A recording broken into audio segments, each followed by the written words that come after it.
Sang Buddha, bagaimana seorang anak harus berbakti kepada orang tuanya sebagai bentuk balasan atas kebaikan-kebaikan yang pernah diberikan seorang ayah untuk anak-anaknya. Sikap ning, sikap merenung dimulai. Inilah yang disabdakan oleh Sang Buddha. Wahai siswa-siswa Buddha, bila engkau ingin membalas kebaikan orang tuamu, tulislah khotbah ini untuk mereka.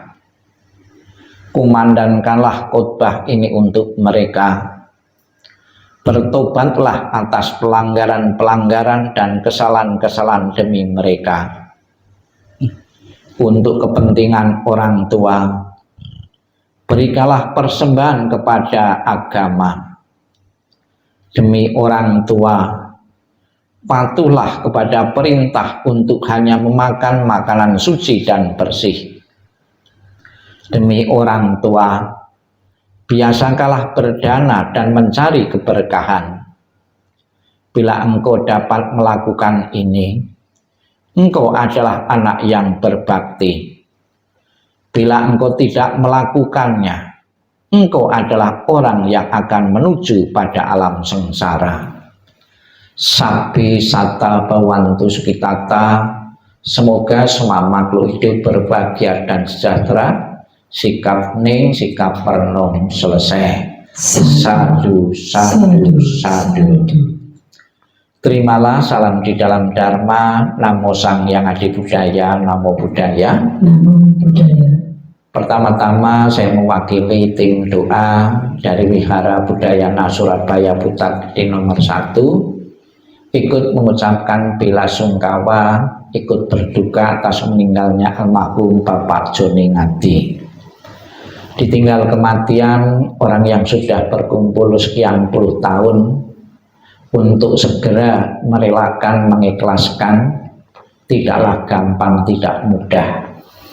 Sesuatu yang sudah berkumpul sekian puluh tahun, cenderung batin kita, pikiran kita untuk melekat. Lebih-lebih yang meninggal orang yang dicintai di tengah-tengah keluarga. Terhadap orang-orang yang kita cintai di tengah-tengah keluarga, kita berpikir, jangan mati, jangan berpisah. Sangat dibutuhkan oleh diriku dan semua anggota keluarga. Namun apabila dari tidak menerima ini, keluarga segera menyadari bahwa di alam semesta ini berlaku hukum kematian. Tanpa kecuali orang yang kita cintai maupun yang tidak kita cintai akan bertemu dan diratakan dengan namanya kematian. Siapapun yang pernah lahir di dunia ini, bukan saja orang-orang biasa, namun orang besar pun juga mengalami hal yang sama. Para nabi, para Buddha pun juga mengakhiri kehidupannya dengan kematian. Yang bijaksana keluarga adalah segera mungkin menerima secepatnya hukum semesta alam ini sebagai hukum wajar. Kematian ditinggal suami, kematian ditinggal orang tua, ditinggal seorang ayah, bukan saja terjadi hari ini dalam keluarga Anda, namun keluarga-keluarga yang lalu saat ini yang akan datang, satu persatu anggota keluarga kita akan meninggalkan kita karena kematian. Yang terbaik di saat perpisahan dengan orang yang amat dicintai, Sang Buddha mengatakan berbakti kepada orang tua bisa ditunjukkan seorang anak ketika orang tuanya masih hidup di tengah-tengah keluarga. Kita bisa melayani makan, pakaian, mengajak rekreasi. Setelah meninggal, seorang anak pun mempunyai kewajiban merawat sukmanya atau arwahnya. Dalam istilah agama Buddha, merawat sukma atau mendoakan adalah dengan istilah pelimpahan jasa. Jasa-jasa baik atau kebaikan-kebaikan yang diperbuat oleh keluarga yang ditinggalkan ini bisa mempengaruhi kondisi bahagia dari arwah. Dengan kondisi bahagia dari arwah bisa mendukungnya beliau untuk terlahirnya di alam-alam bahagia.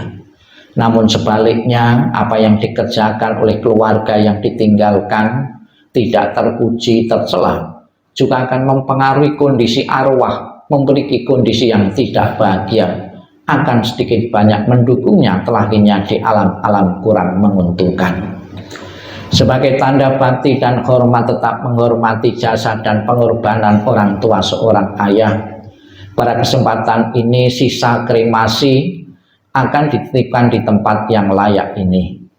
Namun juga kita bukan sekedar menerima saja, namun juga mempunyai kewajiban moral mendukung arwahnya untuk segera mungkin telah di alam bahagia, yaitu melewat pembacaan doa setiap jam 11 siang di tempat ini, membawakan doa-doa untuk leluhur-leluhur yang abu maupun fotonya dititipkan di tempat ini. Dengan pelimpahan jasa yang dilakukan oleh tim doa atau wihara ini, dan juga kebaikan-kebaikan yang dilimpahkan untuk keluarga yang ditinggalkan, yakinlah arwah akan berbahagia di alam berikutnya. Dengan kekuatan doa, dengan kekuatan kebaikan-kebaikan yang ditanam terus masa kehidupan beliau, akan mendukungnya seseorang telakinya di alam bahagia. Dan juga pada saat penempatan abu ini, kita bersama-sama memuji, memuliakan, mengagungkan nama besar Buddha Amitabha. Di dalam janjinya yang ke-18 tadi kita telah membaca, barang siapa menyebut namaku, mengulang namaku dengan penuh keyakinan, dan berharap untuk terlahir di alam surgaku, surga Sukawati, maka apabila seseorang tersebut meninggal, akan dijemputnya dan ditempatkan di alam surga sucinya. Sudah menjadi tujuan dan harapan setiap orang dan setiap agama. Kalau bisa hidup dunia ini bahagia, sejahtera, panjang umur, kalau mati masuk surga. Semoga harapan Bapak Ibu mendoakan, mendukung kelahiran berikutnya di alam-alam bahagia almarhum Bapak Joni Ngati benar-benar menjadi kenyataan, jalan yang dilalui lapang dan terang, dan keluarga besar yang ditinggalkan sepenuhnya bisa merelakan, mengikhlaskan kepergian beliau menuju alam yang lain. Selamat jalan almarhum Bapak Joni Ngati. Semoga jalan yang kau terang dan lapang, dan keluarga yang kau tinggalkan bisa merelakan kepergianmu. Sadu, sadu, sadu.